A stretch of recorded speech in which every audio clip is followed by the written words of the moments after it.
Great afternoon, everyone. Welcome to another EDJ Open House Tour for this week. Today, guys, we're here in Marikina City to check out the newly constructed house and lot right behind me. Before we start our tour, please like and follow EDJ Facebook page, Reel, TikTok, Instagram, as well my EDJ YouTube channel. So you'll be notified every time I drop a video. Now, guys, let's start our open house tour.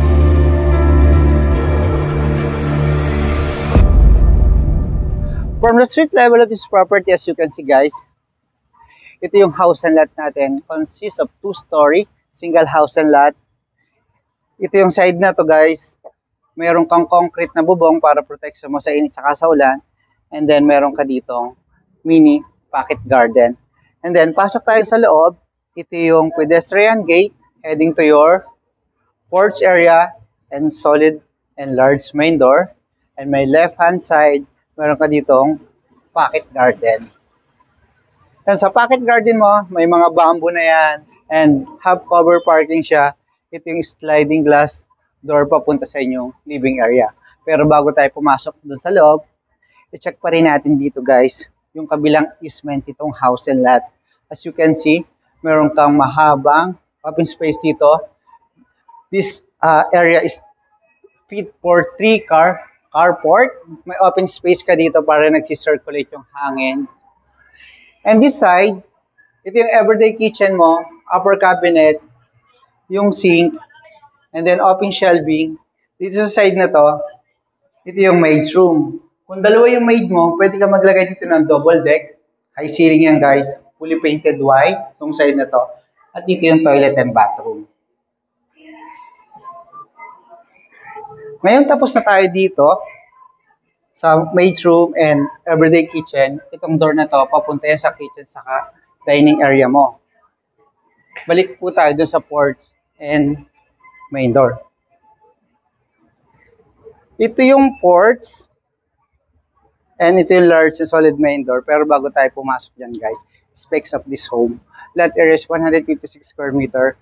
Floor area po niya, more or less, nasa 200 square meter siya. Tara, pasok tayo dito sa loob. Pagpasok mo, meron kang foyer dito. Meron kang fixed large window. Yan, mabuview mo dito guys yung carport mo. May awning window ka dyan. And then ito yung side mo. Ito yung living area.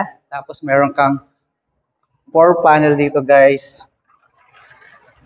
Itong sliding door. Papunta dito sa office space mo. Dito sa pocket garden. And balik tayo. I-close ko lang ito. Ito, naka-double height ceiling siya. Yung tiles na ginamit dito ay 60 by 120 tiles. Ito yung hagdanan mapapunta sa second floor. Dito sa side na to, meron ka ditong open space. Pwede mong study room or mini office area itong side na to.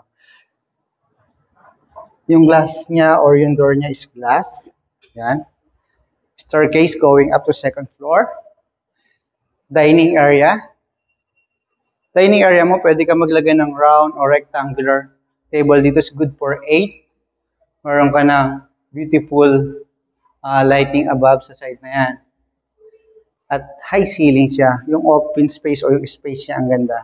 Through and through yung hangin. At ito yung pinto. Papunta to guys dun sa inyong everyday kitchen kanina. Yeah, next sa dining area, siyempre meron tayong beautiful kitchen.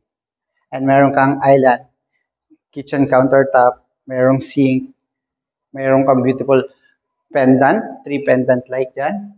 And ito yung French wood, meron kang 4 burners sa side na to. At meron ka ng mga ilaw din dyan. Yan guys, yung countertop mo, ito yung mga drawer. Yan, lalaki ng drawer niya, no? And ito yung cabinet, open natin. Malinis yung nasa loob. Tapos yung tiles na ginamit dito, wood tiles design, 20 by 120 tiles. And then dito sa side na to, ito naman yung powder room. Sa powder room mo, meron kang big mirror, both side. Meron kang awning window, ito yung sink, at ito yung toilet. Yan guys, nakita na natin yung dining area kitchen. at yung living area. Ito yung staircase going up to second floor. Tara, samahan niyo ako. Tingnan natin yung second floor. Wow, ang ganda nga oh. Ang ganda ng pagkaka-finish nung steps. Tapos solid wood. Ito yung landing mo dito between the ground floor and the second floor. Tapos, hindi siya mahirap hakbangan.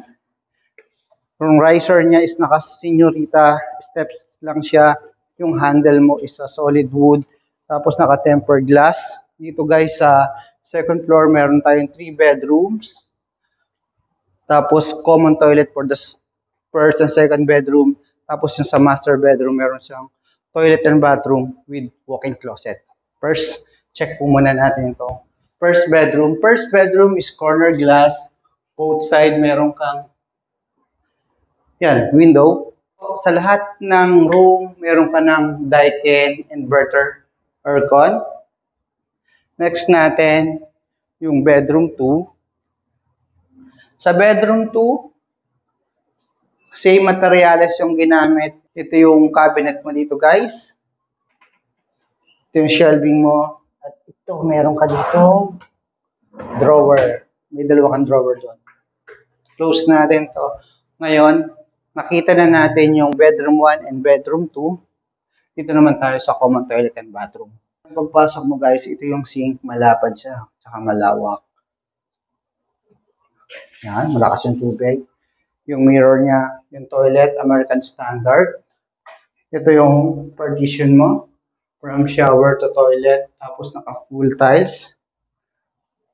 Naka 60 by 60 tiles dito sa side na to. And next natin, itong master bedroom. Yung finishing niya, wood design. Tapos ang combination niya is brown, black, and gray color. Tapos may ilaw ka na dyan sa gilid, guys. Yung tiles niya, parehas nung tiles na ginamit dun sa ibang mga rooms. And guys, ito yung pang king o queen size of bed mo. Meron kang mga outlet dyan sa side na yan. Ganito siya kalapad at kalawak. At huwag natin kakalimutan sa master bedroom, meron na rin siyang Daikin inverter aircon. At itong pinto na to, pasok na tayo. Ito yung countertop mo dito sa sink. May malaki kang salamin dyan. Owning window. American Standard yung toilet mo. And then ito yung shower enclosure. Tapos ito yung shower mo. Naka full tiles. Yan. Next natin, siyempre meron yung walk-in closet. Sa walk-in closet mo, yan, ganito yung design niya. Drawer, open shelving dito sa side na to. May mga LED light sa taas. Yan. Ang ganda ng pagkakadesign ng house and lot. Guys, kung naghahanap ka ng house and lot dito sa Marikina, malapit lang po sa Marikina Valley. Paglabas mo, Marikina Valley na. Oh, Marikina Valley Hospital na. Tapos Sports Center, SNR. Nandiyan yung mga commercial natin.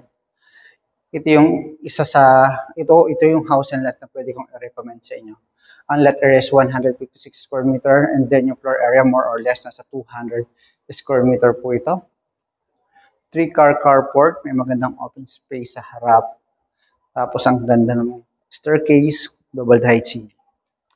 Yan, sana po naibigan niyo itong bagong picture na house and lot dito po sa Marikina City. And please don't forget to like, subscribe, and hit the bell button for notification para lagi po kayong updated sa mga bagong pinipicture na house and lot dito po sa Metro Manila and Rizal area. Again, this is Delbert Halas, helping you find the home that's meant for you.